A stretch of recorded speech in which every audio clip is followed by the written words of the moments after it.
How you doing? How you doing, man? We're back with another episode of Put You On Game. I got another special guest with me. She's a videographer, photographer, CEO of the Conqueror movement, radio personality. I got the beautiful Khadijah here with me. What's going on, y'all? What's happening? Listen, he got me feeling famous today. Like the whole spread, the warm welcome. I feel like I'm in for a big interview. You know what I'm saying? When you feel like you're in for a big interview, you gotta say it up like he says. You know what I'm saying? That's how I feel. I'm honored. Dang. So, man, how you been? How you been? What you been up to? I have been so good. March has truly been March maddening. It's been a lot of amazing things happening for me. A lot of stuff that I just really didn't expect to pop off. So I'm just in a grateful space, like grateful energy, just feeling really good about the direction of where things are going. Oh, okay.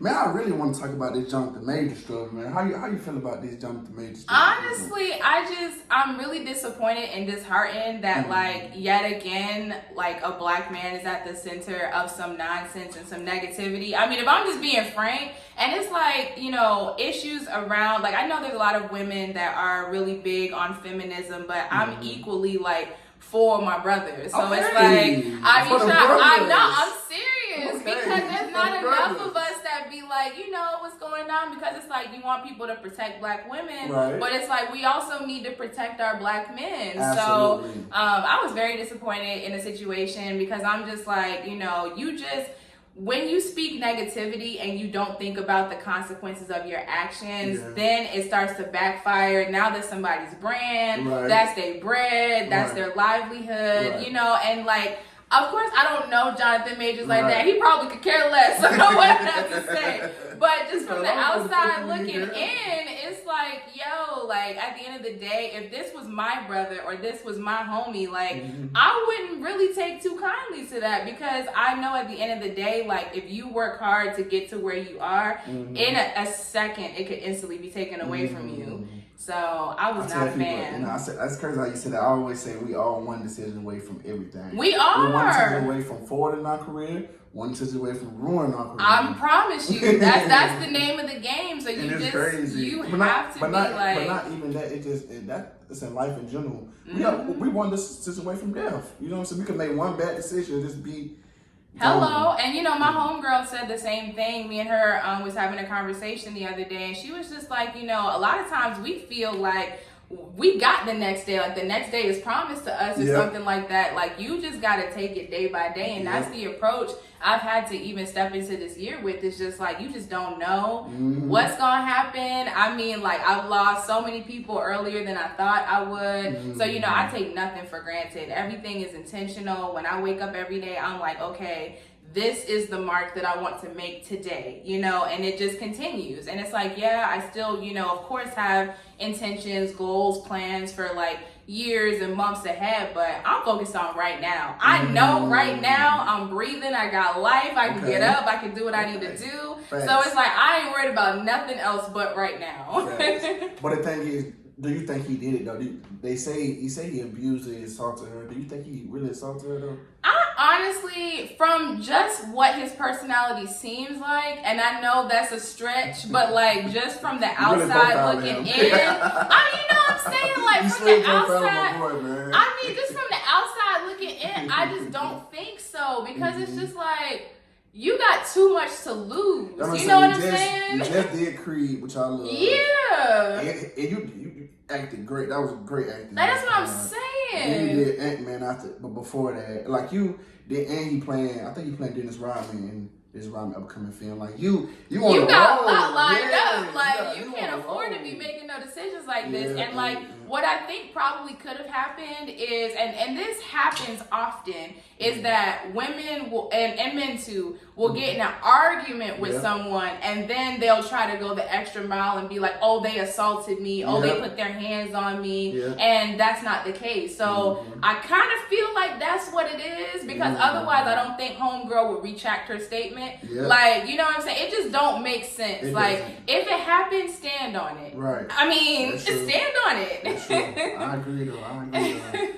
Man, so tell the audience where you're from, man. Take it back to the beginning. Man, we taking it way back. So my hometown is a little small town, King Street, South Carolina. Okay. A lot of people don't know where that area is, but it's literally right outside of Charleston, South Carolina. Okay. So it's right there. It's part of the Low Country. Okay. But yeah, that's the beginning of it all, honey. That's where I'm from. Southern girl to the sea. Okay, so how was it like growing up out there? Was it country? It's country as hell. It's country as hell. I mean, you had your moments. I mean, like, we good for the barbecue. We good for a nice turn up. Okay. But everything is in the city. So, like, Myrtle Beach, you know, Chucktown. Right. If you going to Florence, maybe. But, you know, ain't nothing really popping up out there. Do you ever go back? I do. My mom still lives out there. And plus, I like the contrast between the city life and the busyness. And like when I go home, I'm literally just like in do not disturb mode. Because it's quiet, it's nice. I can go get my fix when it comes to my food, see my people, get my good sleep. Okay. And then come on back. I be feeling refreshed. Okay, so talk to us from that transition from coming from there to coming to Atlanta. How was that for you? Honestly, it was easy because I am a city girl at heart. My mom, she was in the Navy, so we traveled a lot. And I spent a good bit of time up north. So I was born in Norfolk, Virginia, and my father's from the Bronx.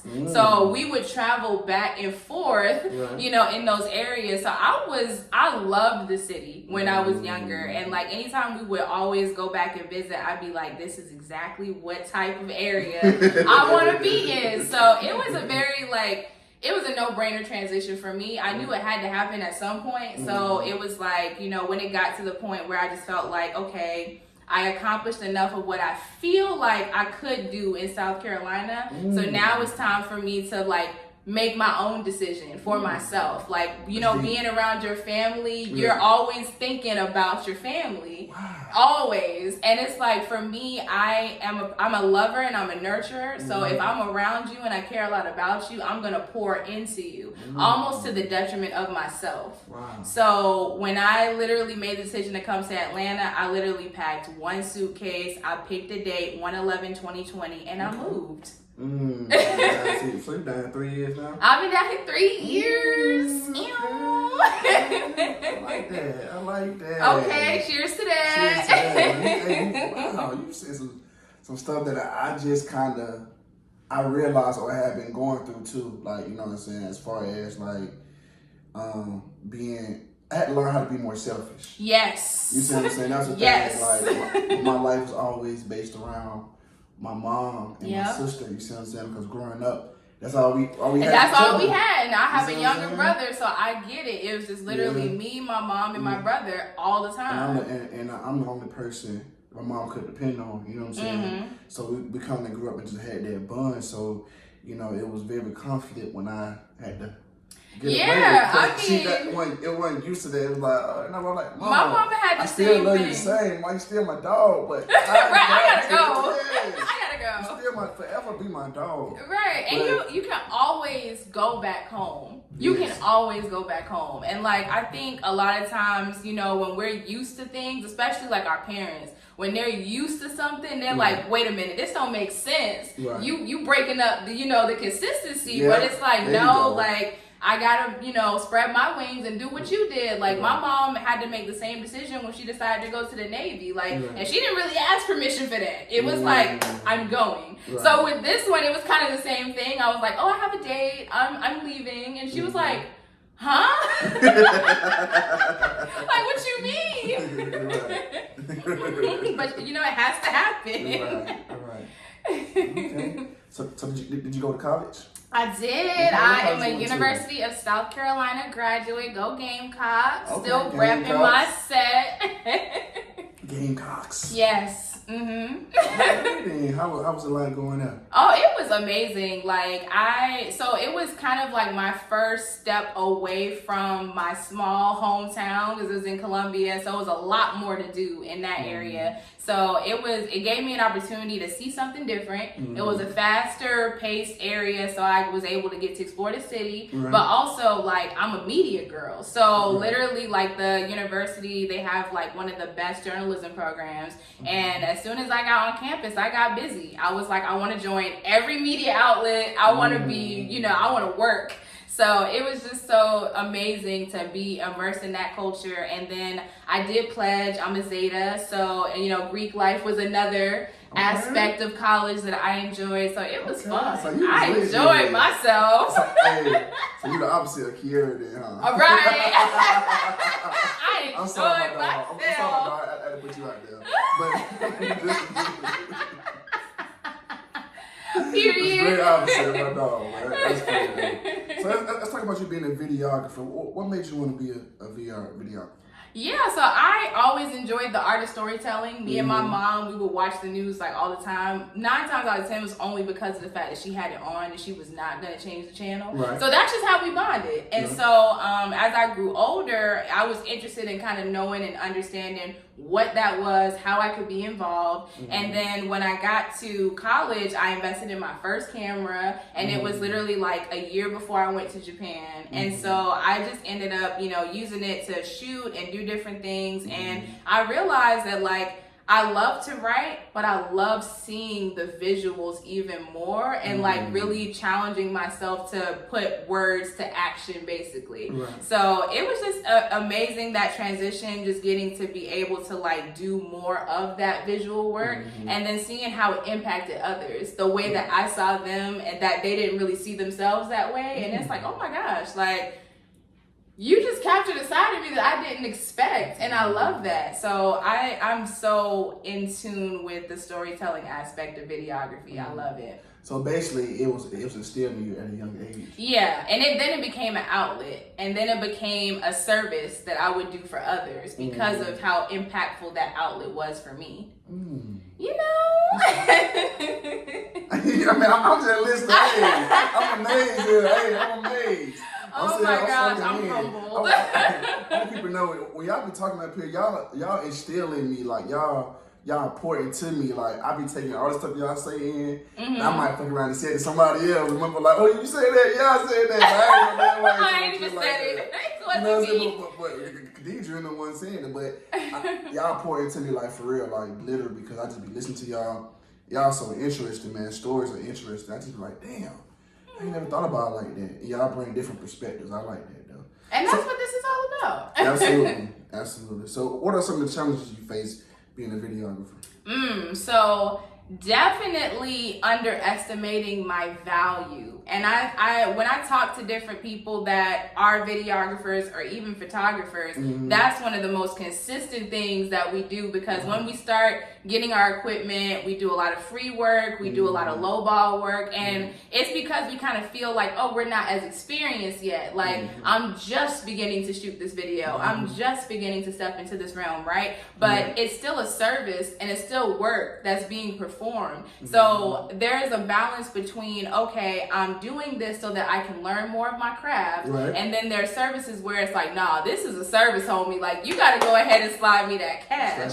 So understanding my value was really like the biggest challenge, because for the longest time, and I'm also the type of person too, I love what I do so much that it doesn't feel like work. And if I could do it for free, I would. So that's my biggest problem. So when it comes to kind of like figuring out how to monetize what I do and putting myself out there, that was the biggest challenge. Something that you did, do you feel like you're walking in your purpose? Oh yeah. Every day, I like literally when I ask God, just like, help me to just walk into my purpose, open the door so that I can, continue to do that with ease. It's like so many different doors when it comes to video storytelling, when it comes to media, just starts to open up for me. So then I'm challenged, of course, to figure out that spirit of discernment. Is this the right opportunity? Because not all opportunities are the right opportunities, but I just feel like I am literally walking in where I need to be. I go by the spirit. Like whatever the spirits on the inside tell me, I just lean towards it. If it doesn't feel right, I don't mess with it. But if the spirit's telling me, man, yeah. Energy is everything. Energy is everything. I go that way. So it's it's interesting how you say, you do what you do because you love what you do and you'll do it for free. Oh, I realize, and I'm not trying to call nobody out, so don't take okay? Oops, shade. I'm just kidding. But I've had some people up here, right? And I'm gonna say, I can't give a percent because then people start counting and start trying to see which one I'm talking about. But I would say a good bit of them, I feel like they're not walking in their purpose. I feel like they're money driven. Yeah. Right. Everything is so money driven. I think that's in music. I think that's in everywhere. People see it everywhere. Like, oh man, shit, I can get on too. You know what I'm saying? I mean, doing that, I can do the same thing, but there's nobody is trying to be different. There's no creativity to nothing, and I feel like that's the problem. But you can tell when you're walking your purpose because it feels natural. I was going to say, it feels natural, and also it's not easy. It's not easy. It's going to challenge you. And I think a lot of times people, they kind of confuse, okay, this is something that I like to do because I can do it. It comes to me easily, this, that, and the third. But your purpose is going to challenge you. Yeah. Your purpose is going to challenge you. Yeah. Like, you're going to wake up and there are going to be doors that open for you. And then there's also going to be roadblocks. There's also going to be people that you run into that may make you question whether or not this is still something you want to do. Those are things that you have to really, like you said, you have to lean back into spirit. Yo, is this really what I'm supposed to be doing? And 9 times out of 10, you're going to get your answer. Right. So it's not easy at all. Your purpose ain't going to make it easy for you. And most will know the answer. You know what I'm saying? Some people, and you can tell when somebody's in it for the money. Oh, yes. Or when somebody's in it because they actually love it. They have a different type of driven, type of passion for it. You see what I'm saying? And the ones that are actually in it for their passion, they are students of the game. They are students of the game. Students of the game. You're talking about all the knowledge. You know this, you're doing this. It's rappers that have no rappers these days have no idea who Ron DMC is. Right. Cam is. Big Daddy Kane is. They have no idea. Like, you ain't studying nothing. You know what I'm saying? You just doing it just to do it. You're not passionate about this shit because you know the fuck the old time great rappers are. Yeah. And that's just what it is. So I'm glad that you're actually walking in your purpose, man, and you actually know it too. Thank you. Most people don't know it. You know, I try. I like you said, I'm very spirit driven. I talk to God every day before I even do a thing. I'm just like order my steps in the right direction because you just never know. You don't know who you're gonna run into. You don't know what opportunities are gonna come for you. And then a lot of times you don't feel like you're ready for the things that God presents to you. Right. And it be the best things that open the biggest doors for you. So you just like when your purpose will do that for you. Something that is just a hobby or something that's quick money, it's not gonna feel like that. It's not. You're gonna get tired out real quick. You're gonna be over it, and it's like I have gone through so many different challenges when it comes to videography and media, and I'm still not tired yet. Okay. At all. Let's take a shot. At okay. That. Let's take a shot at that. Though. Yes. We're going to do it right here. We ain't going to do it all the way. I know you oh my gosh. I tell everybody to do it right there because I ain't trying to get okay. home. Let's take a shot at that. I like that. Yes. I think I poured a little bit more. Okay. There you go. Yes. Hold on. I ain't got no damn cut. No, I'll just pour some in here for you. Straight, no chaser. What's what we're gonna do? We'll just take it like this. Cheers. Cheers. Period. Like so let's talk about your media company, man. Okay. Conqueror Movement. Yes, sir. Let's talk about it.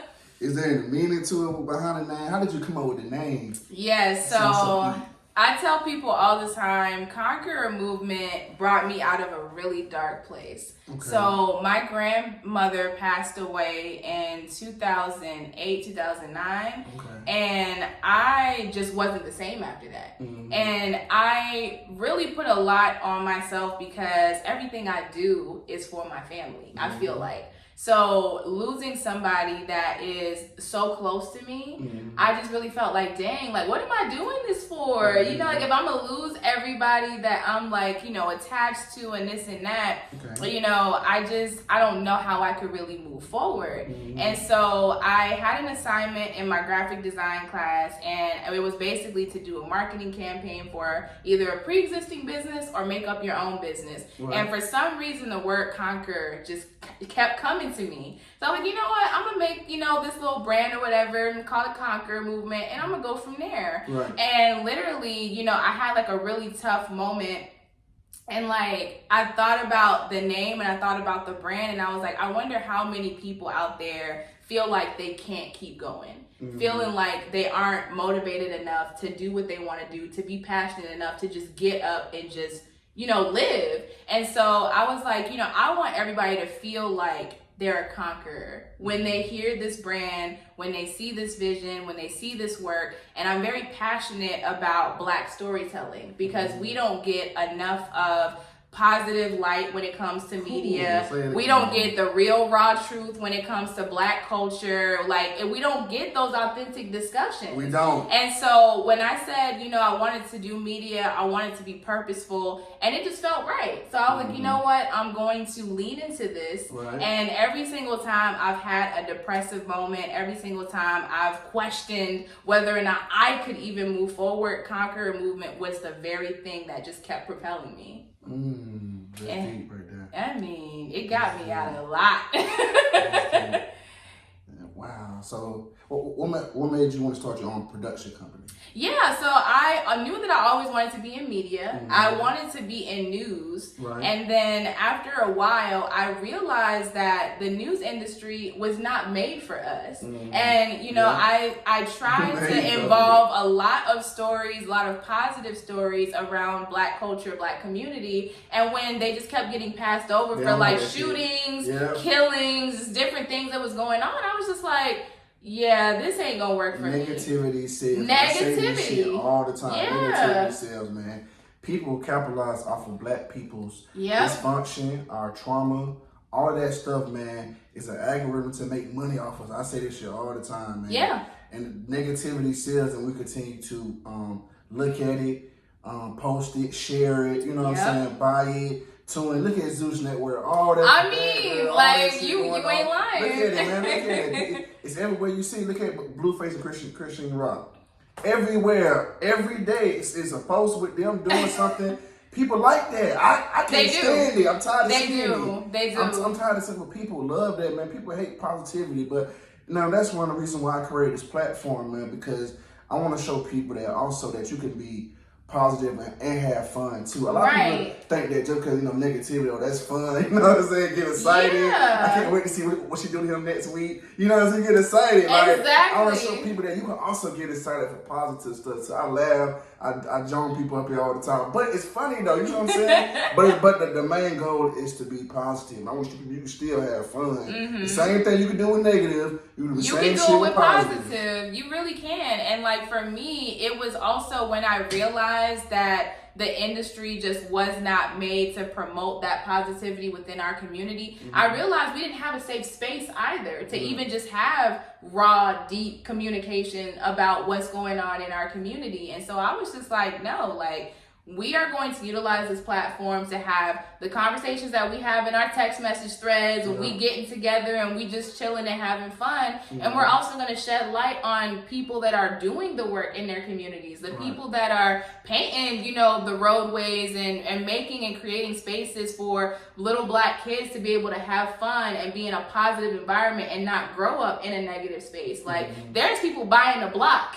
You know what I'm saying? Like buying their blocks back and really trying to, you know, battle the gentrification that's happening in their area. So it's like, where is all of that? And that's what I want to see more of. And it was like, I wasn't seeing it. And so I just created a platform that was going to show people like, yo, this is what's happening around the world. This is what's happening in your own backyard. You need to support your people. Thanks. You dope as hell, man. Oh, thank you. That's what's up, though. But what I was gonna say is you realize when anything positive, you don't really call nobody for positive things. You don't. But when it's negative, you're like, hey man, my girl just cheated on me last night, man. I'm finna slap that girl, man. What the fuck wrong with it? And you know what's crazy about it? That's not my friend group at all. Like sometimes, like literally, we were talking about this series that we did like a few years ago, just on Black masculinity, and like now all of a sudden everybody's trying to have conversations around, you know, masculinity, and it's like, you know, we've been having this conversation like college, like in the library, just, you know, randomly just having these conversations. And so it's like, we want to be able to showcase more of that. Like, there's so many dope things that are happening. There's so many positive things that are happening. And like you said, there are some negative things that are happening. And it's like, how do you shed light on that? That's true, and that's what it's all about, though. You already know. Man, so what are some of your early trials and tribulations, man, when you started the Conqueror movement? Yeah, I think honestly it was more so just the fact that I've never run a business before. So it's like a lot of the things that I feel like I should have done or could have done more of, like back then, I just didn't really do. I just kind of like, I got up and I was a one-woman army for like 4 or 5 years before I built my team, or my team, you know, kind of attracted themselves to me. So it was mostly just about visibility, like going out there, hitting the ground running, interviewing people, capturing people, doing the videos, building the websites, like being up late at night, just like doing everything so that I can make sure all my posts and stuff were good. Like, I just didn't have time to think about anything else. So now stepping into this space and learning more about how to run a business efficiently, how to, you know, really transition the stories that we're telling so that it is visible, but that we can also bring it to more people. That was like the biggest thing that like, I was like, oh my gosh, like,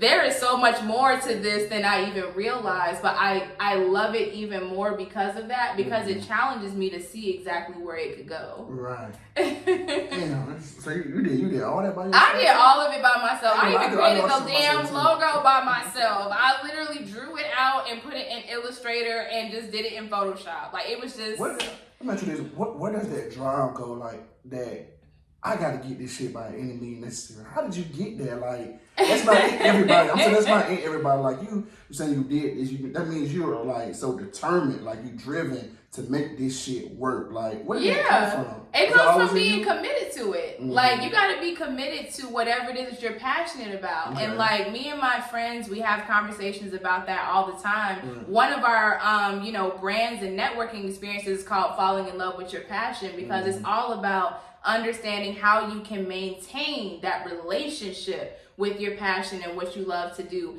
It's never gonna be easy. You know what I'm saying? You always gonna have something else that you could do, someplace else that you need to be, but at the end of the day, this is your shit. Like, this is your shit. So it's like, nobody else is gonna care more about it than you. Like, you have to be the first and the main one that's like, yo, by any means necessary, we gonna get this done. And even, you know, I've had instances where, you know, my team, there have been like personal things that have popped up. So I had to kind of revert back to that one woman army where it's like, okay, I gotta hold it down. You know what I'm saying? I gotta hold my family down. So it's like, and in turn, I had an instance where last year I was completely off the grid because I had like so many things that popped up with my family. So I wasn't able to really be that CEO. And my CFO was like, you know, let's go. Like, we're going to handle this. We're going to take care of that. And I'm just grateful because at the end of the day, like I said, nobody can care about this shit more than you. You have to be the anchor. You have to. But shit, for you to even come back though, you took that break, you know, you did what you was doing with your family, and you came back still like, yeah, and I'm still here. And I'm still here. You know what I'm saying? And we ain't never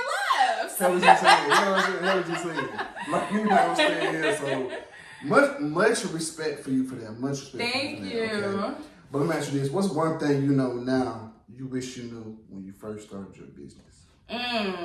Definitely just take the chance, man. Take the chance financially, take the risk, go out, explore more, talk to people. Don't be afraid to talk to people. You know, sometimes when you're starting out in your business, especially as a new entrepreneur, you get so intimidated being in rooms with people that you feel like are more successful than you, or you feel like has covered more ground than you. Nah, be confident as fuck. Like, Get in there, sell what you gotta sell, talk to the people, be real, be raw, be honest. You know, at the end of the day, you get, farther being open and communicating to people what it is that you need, what you're looking for, what you lacked, versus not saying anything. Like, closed mouths really don't get fed in this world. So you really have to be open and just be like, hey, yo, like, I'm gonna bet on me. And so that's definitely like something I wish that I would have taken better advantage of. Okay. I like that, man. Maybe we gotta spice this shit up, man. You ready to get into this game, Okay, man? let's spice it up You scared to smoke, man? A little bit. I saw Kiara get pummeled by the smoke. Like, Kiara did good, though. She did a little good. She did a little good. Kiara did good, though. She did her thing on here, though. Well, before we get in the game, do you believe motivation is a myth? No, I don't think so. She said motivation is a myth. I said, I never thought about it like this. Motivation a myth. I don't know. I think it's more. Get up and do what you gotta do. I mean, I get what she's saying, though. You really gotta get up and do what you gotta do. I think it kind of just goes hand in hand. Like, I think it's less of a myth and more of just like a daily reminder, conversation. Like, you just gotta get up and it's like, okay, look, forget everything else. Right. We gotta do this. Yeah. It has to happen. Right. Okay, so let's get into the game. So the game go like this. Now I ask you 5 questions. Oh, Lord. Whichever ones you get right, I take a shot. Whichever ones you get wrong, you take a shot. Man. Oh, goodness. Let me just go ahead and get this. Look. You already tell me now. I already gave her 20 times already. Look. Hey, you never know, though, man. I mean, you don't. I'm gonna be 4-1. I'm gonna be 4-1. Like 4 or 5 times. I'm like about 5 or 6 times. I done be 3-2. I done whooped ass too. So I mean, it goes hand in hand. The point is against the game because if I asked you what's 2 + 2, you know the answer there. I mean, it's no fun. You know what I'm saying? But I keep it on black excellence, as far as what black people dominate the most, as far as music, sports, fashion, etc., etc. Entertainment. Okay. Stuff like that. So I keep it on there. Okay, so it's a multiple choice. It's a multiple choice. When I ask the first question, don't be looking all like, oh my God, what the fuck am I doing that? Just try to answer the question, okay? Because everybody got a face. They always do a face. I'm like, why are you doing the face? Right, why you doing the face? But every time they do the face, they always want to get the right answer though. Every time they do the face, I don't know what it is about this face, man, but every time they do, they get the right answer. Okay, all right. Okay, you might get this right though. I don't know. Okay. Let's see. Which Usher song sold more records? Is it A, My Boo, or B, You Remind Me? Ooh, because both of them hitters. Yes. You remind me of another. Right, but then it's like, okay, but you got Alicia Keys on the track. So I'm like, I'm going to just go ahead and say My Boo. Okay, you got that right. Hey, don't play with her. Okay. Look at you. Don't play with her. Look at you. Ew. You're trying to pour it up in the shop. Oh, yes. Yeah, go ahead. Pour it up. Let me stop being arrogant for the next question. You might just want to get it wrong. No. You all excited? You know what I'm saying? On the first question, oh my God. Not one question. Here's the right answer. Right. We'll see what you do. We'll see. Let's go. Period. Okay. Which designer brand been out the longest? A, Fendi, B, Burberry.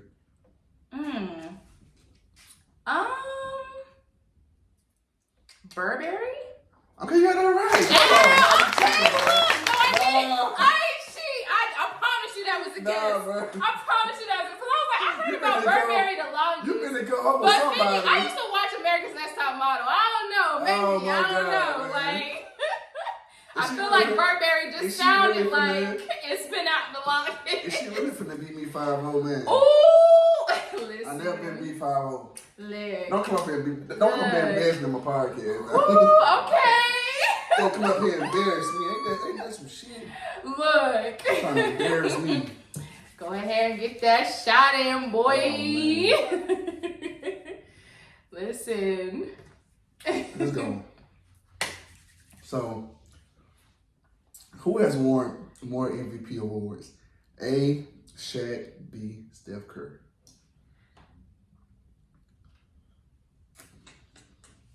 I'm gonna go with Steph. You know what, bro? I'm gonna go with Steph. It makes sense. I love Shaq, but I was like, I don't think he got that many MVPs. He got one, Shaq. Right. I was like, Curry got two, so. Right. Listen, I'm glad I be watching basketball, boy. I'm glad I be watching a little bit. Just a little bit. I do. Okay. I used to watch it a lot, like back in the day. Now I be watching it occasionally because, like I said, I be on the go. But You always on the move. I really do. Always on the damn move. I really do. Man, you finna come out. Nah, Bam! You gotta get one of these wrong. Hey. I have to do my famous laugh. What you mean? You gotta get one of these wrong. Nah, don't wish that on me. You gotta get one of these motherfuckers wrong. Don't wish that on me. This might be the one right here. Oh, God. Who has played in more movies? A. Halle Berry. B. Taraji P. Henson. No!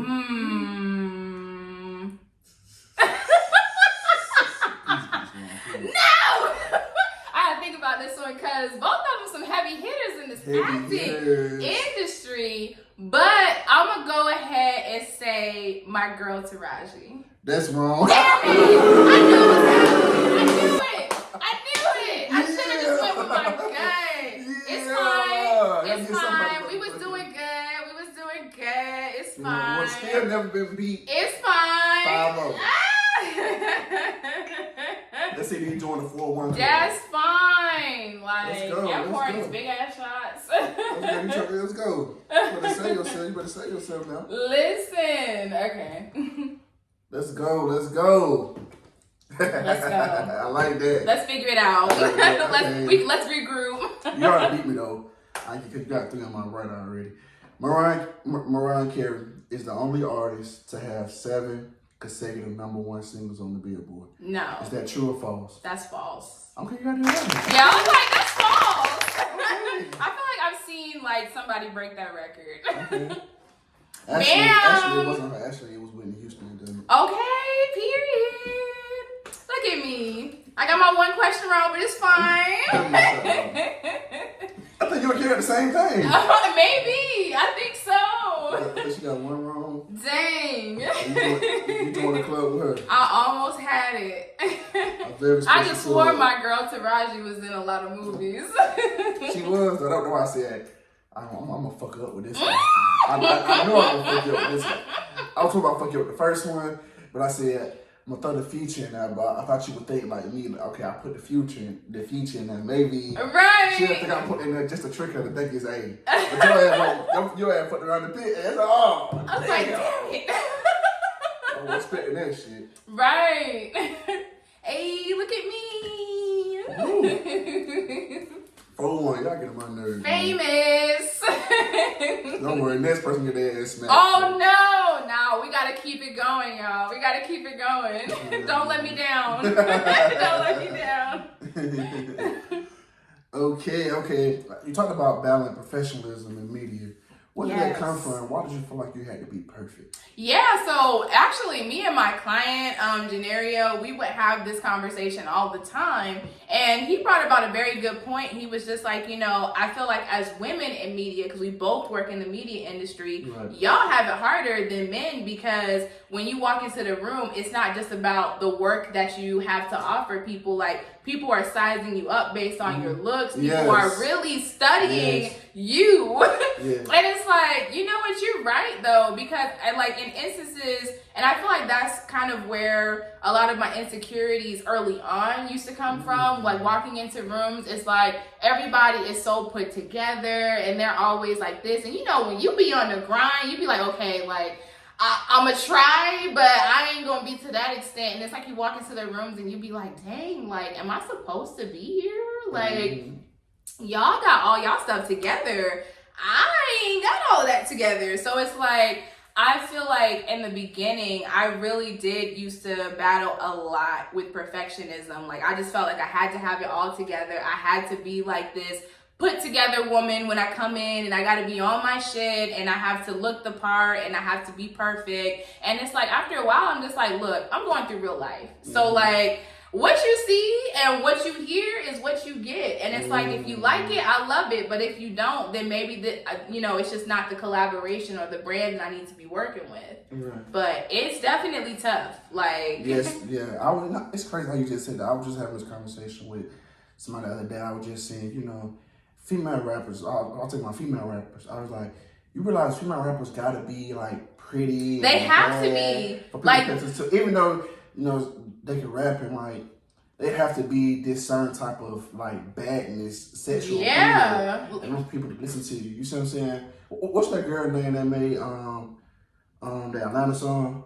Oh, you talking about Amaretta the Great? Amaretta yeah. Great. Like her, she can rap her ass off, but I'm not saying she's an ugly female, but she ain't doing everything everybody else is doing. She's not as thick as like Young Miami, all these other girls that has that appeal. Right. And it's like, damn, why she not getting that? It's like, because she rap 10 times better than all of them in my opinion. I agree. But she not getting that same. Why is that? Because she don't look at the part. Right. And so it's hard. And it's like, dang, like y'all really, it's really tough for y'all. You know it what I'm saying? is. It's really tough, man. And I commend y'all, man. But the thing about it is, when did you gain that and say, you know what, I don't give a fuck what y'all talking about? Honestly, like after my first year in Atlanta is when I really grew tough skin, because I credit a lot of amazing women who just like really just mentored me through the whole process, and they were just like, you know what, like make sure your work is on point. Make sure that like when people see your stuff, when people see your name, they don't have nothing bad to say about your brand, because that's the most impactful thing. Like you could come in, on your chill regular day and people just don't even know who you are. I mean, think about the greats like J. Cole. He don't be trying to, put everything together. Kendrick Lamar, like everybody just be chilling, be vibing. But it's like for a woman, it's like you have to be put together in order for people to even notice who you are. And I'm like, but I'm great though. Like what we saying? So I got to film my grandmama. I love my grandmama, but everybody got they flaws, right? Yeah. She's the type of person where she want to make it seem like everything is perfect. As far as when things are not perfect. That's the older generation, for real. You know what I'm saying? Or not even just that, you want to act like your shit don't stink. In particular. Okay, hello. You know what I'm saying? Like, you've done a lot of, messed up things. And that's so, we all have done things, you know what I'm saying? You can say some way more than the other, but at the end of the day, we all done seen all done messed up things. So it's like, own it. You see what I'm saying? Yeah, I agree. But with her, she never wants to own it. She wants to act like she perfect and she up there, like she never done nothing wrong when you have done something wrong. Right. That's what really bothers me, man. And we see her going through some little family drama. But it's like, damn, you know what I'm saying? Like, why don't you just own this shit? Right. Why you gotta act like you just perfect when you're not? I'm not perfect. I've done shit. You know what I'm saying? Everybody has. So at the end of the day, just own it, man. It's accountability. Accountability is so big in the black community, bro. Yes. We always want to finger point, blame, deflect. It's always not us. You gotta look yourself in the mirror, man, and self-evaluate yourself. Like, you know what? It's me, man. I agree. I gotta change. I gotta do better. You see what I'm saying? I gotta heal, and I gotta, you know what I'm saying, just show up for me.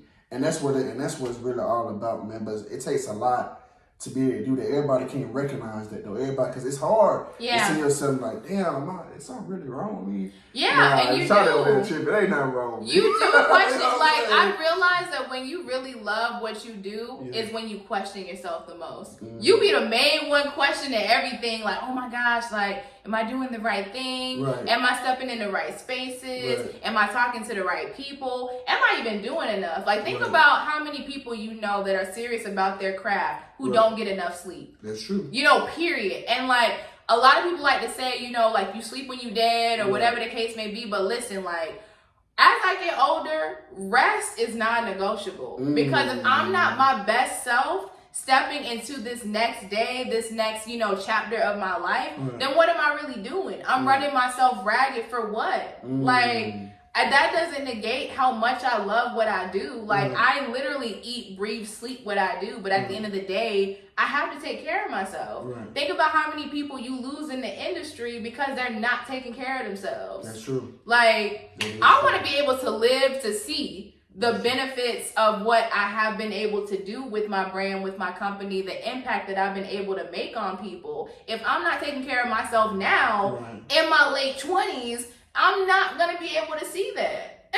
That's true. Like, it's just not going to happen. That's true, that's true. So, you started a series called Coast to Coast a I couple sure years ago, did. man. What made you want to start that series, man? Yeah, so Coast to Coast is actually a COVID baby.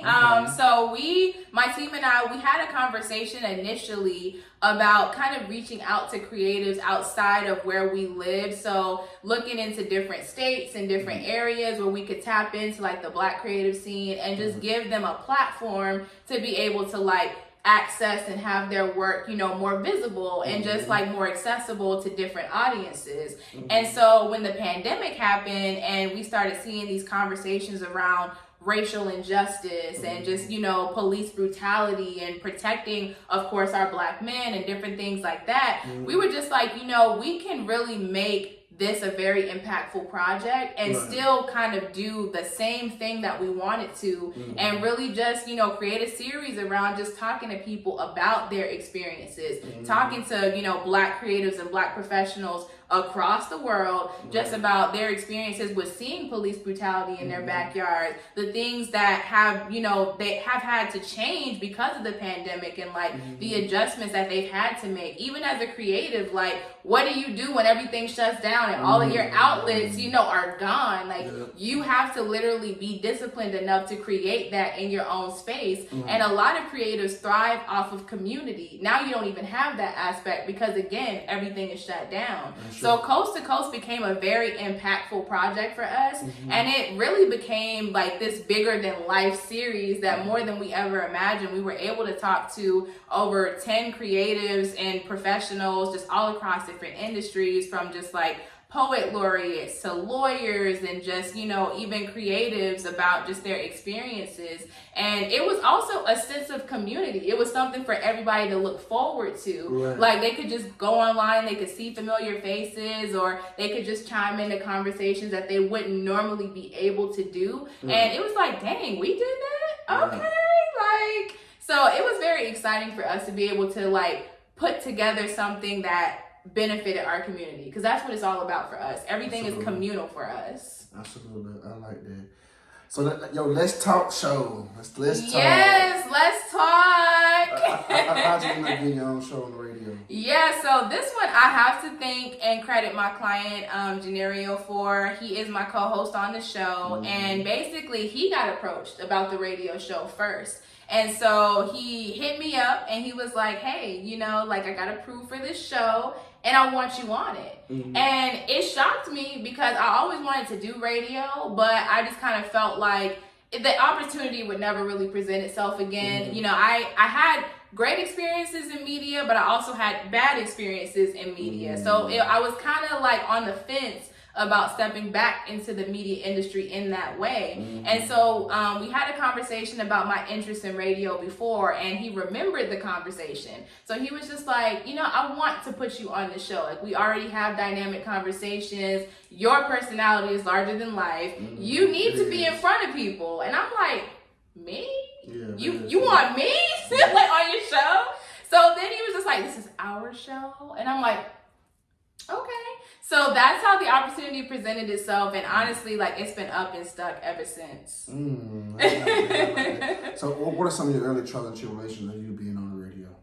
Yeah, I think for me, it was just kind of trying to make sure that I wasn't overstepping in any capacity, because I'm being brought into something, so I still want to be respectful and mindful, but it's also like I know what to do when I, you know, get on a microphone and when I talk to people. So it's like understanding the balance between my own self-knowledge and then also understanding what the brand needs. So I had a lot of conversations early on about like, okay, what are you as a station looking for? What do you feel like you're lacking when it comes to to the people that you bring onto your team, what do you need us to do? And so, you know, definitely taking into account my own goals, I had to also make sure that I was incorporating the station itself and like really paying homage to the fact that, yo, like this wouldn't even be possible if it wasn't for like Cluster Live. It wouldn't be possible. So that's like something I felt like I really had to figure out and overcome. And then also just getting back on a routine schedule. You know, when you're a creative,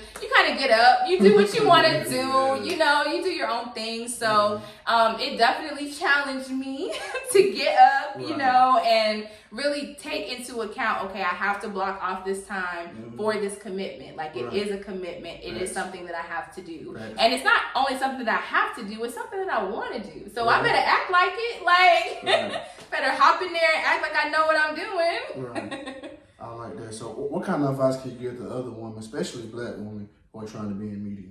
Yeah, be very aggressive, open, and confident about what you are looking for and what you want to do. Never miss an opportunity to talk to people that are in your industry and not just talk about yourself, but also opening your mind up to listening to what it is that they have to say. Because there's a lot of knowledgeable people out here that can really teach you something. And a lot of creatives now are not teachable. Like everybody is like, oh, this is my passion. Nobody can tell me what to do. Nobody can tell me how to run my business. Nobody can tell me how to do my work. And it's like, you never know what somebody can teach you, because 9 times out of 10, the person you talking to done been in your shoes. Like, I can talk to people now and I can tell them, yo, like, don't wait last minute to get your LLC, to get that funding, you know, to get those grants in, and even just getting out into your communities, talking to your city and getting the support of them, getting the support of businesses and things like that. Like, you have to step outside of your comfort zone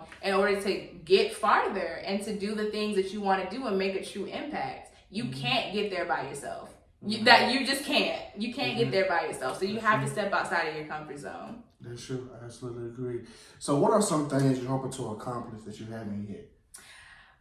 I would actually really love to either direct or produce a film. Like I used to do a lot of writing, so even down to screenwriting and even just like overseeing that. Would be like a really like, oh my God, I made it. Like Issa Rae is like my biggest inspiration. She is the closest person that is doing exactly what I would want to do when it comes to media and when it comes to storytelling. And so I definitely want to step into that role. I've definitely thought about, you know, having my own talk show and bringing people on and doing something dynamic with that. So definitely producing something that people can watch at home. Like they can tune in consistently and they're like, I'm waiting, I'm expecting this. Because for me, like I have those vices. Like I love tapping into things that inspire me on a creative level. Like I love Snowfall. That's my saving grace every week. Like I'm gonna tune in, I'm gonna watch Franklin Saint, and it's gonna be all good. Like you do. But I want to be that for other people. So I would love to do stuff like that. Okay, that sounds, I like that. So what's your relationship status, man? You seeing somebody? What's going on with you? Man? What's going on with you? You know, I'm going to say that I am off the market. Okay. I'm not looking. Okay. I'm just, you know. Hold on, so what do you mean? You're off the market. I'm off the market. You know what? I'm a drink. It's complicated. You know what they I say? plead the fifth. You know what they say? It's I plead the complicated. fifth. You know what I'm saying? I don't know. Maybe so. Maybe not. Fifth.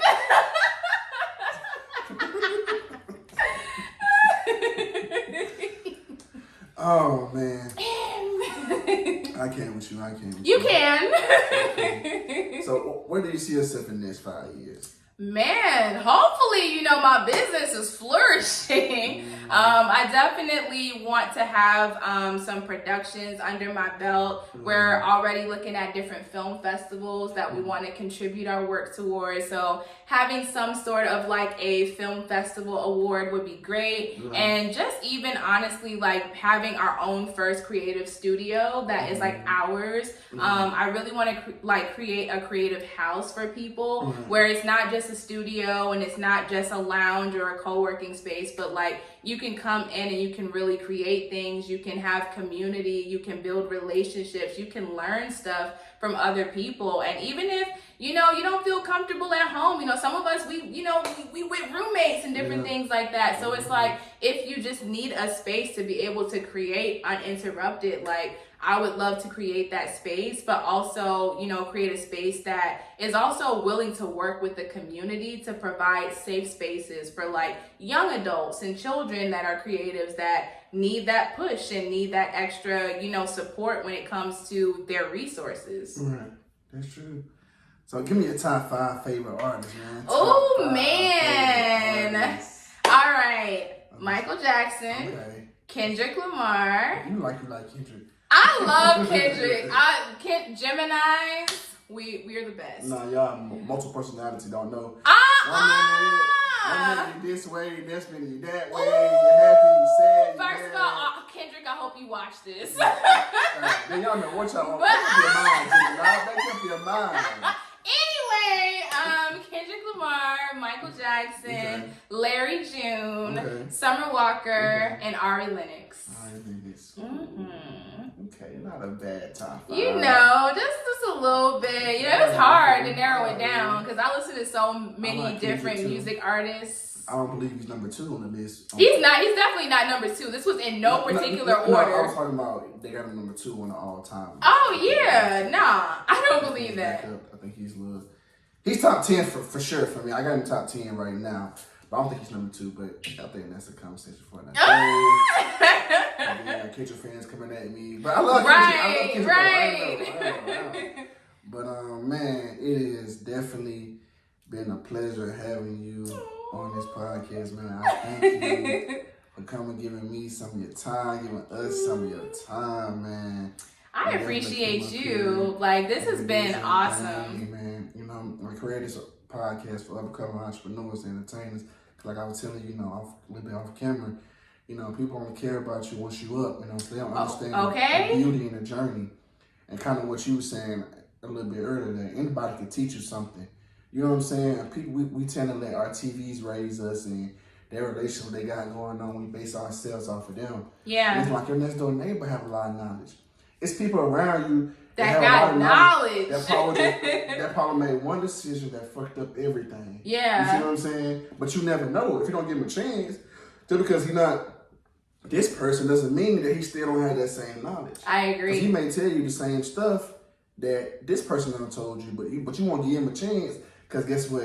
He don't have 1 million followers. Right. And you don't even know. Like, some people really just be living low key. Like, they don't care to flash everything that they've had. So it's like, just have conversations with people. You'll be surprised. All right. And how can we find you on social media? Yes, so you can follow my personal page at Khadijah Dennis. That's KHADIJAH. Last name Dennis, like Dennis the Menace with an underscore. You can also follow my production company, Conqueror Movement. And it's Conqueror, CONQUEROR Movement. And you can also visit our website, www.conquerormovement.com. Okay, I like that. Period.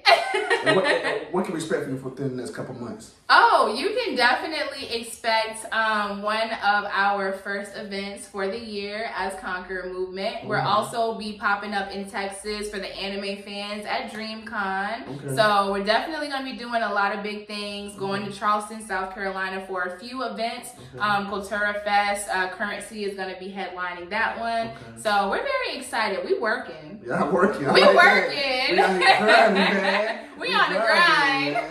It's a constant grind. There's a couple little surprises up my sleeve too, but definitely can expect those. And you find me at P U on gang, just simple, that no underscores, just P U on gang. I keep it real simple. It was underscore too, and I'm like, you know what? I know, right? But my name was taken of it, I guess. But I'm having a networking event coming up in June. On June 3rd. I don't know if you heard about that yet, but it's when I get all my guests together, you know, and it's really about networking because, as you know, this industry is built on relationships. Absolutely. And I just want to give everybody a chance to, meet, greet, talk, you know what I'm saying, and whatever. If you don't like it, well, however it goes. You know what I'm saying? I can't decide how it will go. Yeah. But I feel like everybody in the room is dope. Everybody will get along great, but you just never know. You just never know. You never know. Like you never know. But I just want to create the opportunity for, like you were saying, just do something impactful. Yeah. You know what I'm saying? Sometimes it's not all about, the money or just like get some in return. I feel like by me helping others, I feel like that's just my just do. You see what I'm saying? I love that. So I'm definitely June 3rd coming up. Period. June 3rd. That's my year anniversary of me doing this podcast. So that's why I nice. decided to do it June 3rd. So I want to celebrate my year anniversary and having everybody that was on the podcast. Y'all gave me an opportunity. This wouldn't be no podcast without y'all. Y'all, most people on here don't know me from a can of paint. You know what I'm saying? But y'all came up here and y'all gave me an opportunity I will forever be grateful for. That's what it's all about. I'll be grateful. Y'all came up here, sharing y'all life stories with me. Y'all didn't have to do that y'all didn't have to do that. You know what I'm saying? I really gratefully appreciate that, man. This is my way of showing y'all, like, people tune in, they like this, but it's really because of y'all. Because without y'all, it wouldn't be put you on game. But it's all about giving out knowledge to the youth. Period. That's what I'm all about, man. Like I said, it was definitely, man, a pleasure having you up here, man. You're so dope. I see why you at the place you at, man. Keep grinding. Beautiful personality. Everything about you, man, is dope, man. I'm glad I had the opportunity to meet you, get you on this podcast, interview you, man. I just wanted to see you ain't getting no thug tears out of me. I just wanted to see you continue to do great things, man. I just want to sit back and watch you from far, man. I know I can support you. I help you. This platform will forever be for anything you want to come on here, express yourself. You know what I'm saying? Somebody give me a goddamn nerve. You got anything. You know what I'm saying? Get up here and be yourself, man. And that's where you smart being perfect and stuff like that. That's why I created this, man. Because also we said there's no what's that one for? Kendrick Lamar said it. He said on that song. What song was it? Now see all that crap you was talking about Kendrick. No, but he said it on the song. Which what one? We have to be politically correct. There we go. We have to be politically correct. We can't have a difference of opinion. Having a difference of opinion, or what I'm saying, it's always a battle. But I want you to be yourself. However you feel. Right. I may not agree with it, but that's how you feel. That's how you feel. Right. You know Giving the people the space to express. Yeah, to express yourself, because man, that's important. And it's okay to have a different opinion or feel the way you feel, and to show people that, hey, I make mistakes. This might be it, but hey, we not perfect. We human. Sometimes we try to make a perfect image to make things look this and this. Oh, that should look no. That's not what goes on. Transparency over here, baby. Yeah, so all that's day. Why I created this platform too, man, to show people that, hey, man, we don't apologize us. I curse on here. I talk shit. I laugh. I do everything that I do. That's because that's who I am. My personality. You see what I'm saying? But at the end of the day, like I said, it's all good. It's all positive. But it's showing people that, hey, you can be positive, but be yourself.